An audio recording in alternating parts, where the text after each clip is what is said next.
Hey everybody, today we're going to take a walk down to the tide pools. It's going to be a lot of fun. This is the California ground squirrel. Somebody's been feeding it. We should really avoid feeding the wildlife.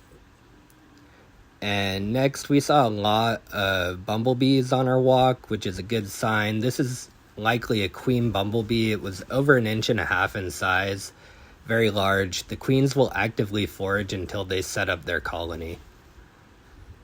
And we have here the harbor seal sunning themselves on the rocks. Many days you can see hundreds, even thousands of them out there soaking up the sun. Down to the tide pool now. We start out with the giant green anemone, obviously a very successful species. It was low tide. These guys will close up to retain their moisture until the water comes back in. Now this is important, guys. The red abalone has been in trouble lately. It seems to be doing better, but you can't harvest these anymore because between poaching and an explosion of the purple urchin population, which we're going to talk a bit about, the red abalone was in a lot of danger a few years ago. Maybe it still is. But we'll take a look around here. Some more abalone down here, which is a really good sign. And in this pool, we've got a big mussel, and we're going to see some blue band hermit crabs right there. So back to the red abalone, the urchin, and the Sunstar.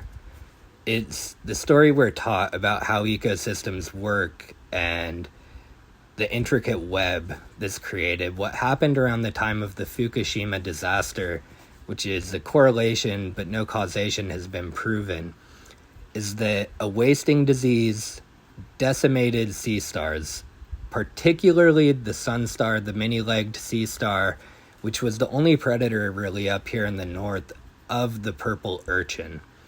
The problem with that is, with the Sunstar gone, the urchin population exploded, and they're voracious eaters, and they nearly wiped out the bull kelp forest.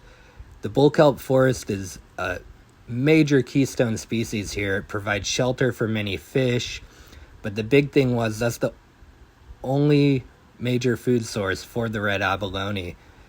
And so when the purple urchin reduced about 90% of those kelp forests, the abalone was in real trouble.